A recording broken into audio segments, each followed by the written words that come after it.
অন্তর্বর্তী সরকারের এক বছরে প্রত্যাশা ও প্রাপ্তি সমীকরণে হতাশার পাল্লাই বেশি ভারী। নাজুক আইনশৃঙ্খলা পরিস্থিতিতে গভীর উদ্বেগ সাধারণ মানুষের। কমেছে আয় রোজগারও। প্রশাসন সিন্ডিকেট ভাঙা নিয়েও পূরণ হয়নি প্রত্যাশা। তবে বিচার কাজের অগ্রগতি, সংস্কার ও নির্বাচনের তারিখ ঘোষণায় সাধুবাদ জানিয়েছেন সরকারকে। গণ অভ্যুত্থানের পর আকাশচুম্বী প্রত্যাশা ও আকাঙ্ক্ষার মধ্যে গত ৮ই আগস্ট দায়িত্ব নেয় অন্তর্বর্তী সরকার। ঘটনাবহুল এক বছরে প্রত্যাশার তুলনায় প্রাপ্তি কতটুকু? বর্ষপঞ্জি মূল্যায়নে নাজুক আইনশৃঙ্খলা পরিস্থিতি নিয়ে উদ্বিগ্ন সাধারণ মানুষ। দৌরাত্ম্য কমেনি চাঁদাবাজ ও ছিনতাইকারীদের। এখন মানুষ তো অনেক বিভিন্ন ধরনের যাক যেখানে পাচ্ছে সেখানে মারতেছে, এখন কোনো এটা ধরাধরি নাই। গতকালও তো এক সাংবাদিক মেরে ফেলছে গাজীপুরে। এগুলা প্রশাসনিক দুর্বলতার কারণে হচ্ছে। দুর্নীতি, চুরি, ডাকাতি এটা প্রচুর পরিমাণে বাড়তেছে। আমি চাই যে এই বিষয়গুলোতে বিশেষ করে লক্ষ্য দেওয়া উচিত।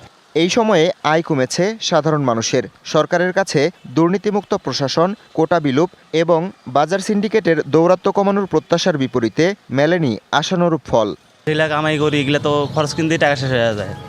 এখন অসুখ বিসুখ হইলে আমার কাছে টাকা বের করার মতন, চিকিৎসা করার মতন টাকা হয় না। শিয়া বাটার ও ভিটামিন ই সমৃদ্ধ লিলি হালাল বিউটি সোপ, তারুণ্যময় উজ্জ্বল ত্বকের জন্য। বিদেশে মালমূল গেলে বা ব্যবসা একটা আয় উন্নত হইতো আর কি। এখন তো আয় উন্নত হইতেছে না, এখন আরও যত তো পিছিয়ে যাইতেছে। যে কোঠার ভিত্তিতে আন্দোলন গড়ে উঠল, নিজের জীবন গড়াবে, সেই কোঠাটা কিন্তু আজকে আরও বেশি হচ্ছে। তবে জুলাই গণহত্যার বিচার সংস্কারের উদ্যোগকে স্বাগত জানাচ্ছে জনগণ। সংস্কার আমরা যতটুকু আশা করেছিলাম ওই পরিমাণ সংস্কার এখনো আমরা দৃশ্যমান দেখছি না।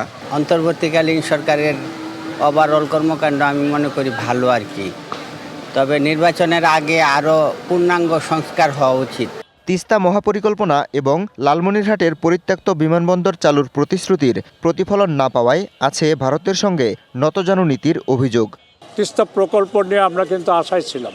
এত ব্যাপক সমর্থন পাওয়ার পরও কেন যেন তিস্তা প্রকল্প থেকে উনি দূরে সরে এলেন। অনেক জায়গায় উন্নতি হয়েছে, কিছু কিছু জায়গায় আরও উন্নতির সুযোগ আছে, বিশেষ করে আইন শৃঙ্খলা, মব জাস্টিস, অর্থনৈতিক ক্ষেত্র।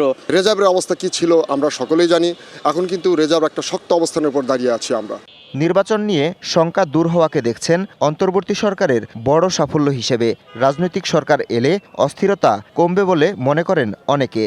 যত দ্রুতভাবে দেশের নির্বাচন হবে অত আমাদের এই বাংলাদেশ উন্নত হবে, ভালো চলবে। যেহেতু একটা রাজনৈতিক সরকার নাই, রাজনৈতিক সরকার থাকলে আইন শৃঙ্খলার ব্যবস্থা অবশ্যই এখন থেকে অনেক বেটার হতো। তবে যে দলই সরকার গঠন করুক, জবাবদিহিতা নিশ্চিতের দিকে নজর দেওয়ার তাগিদ সাধারণ মানুষের। Habibur Rahman, DBC news desk.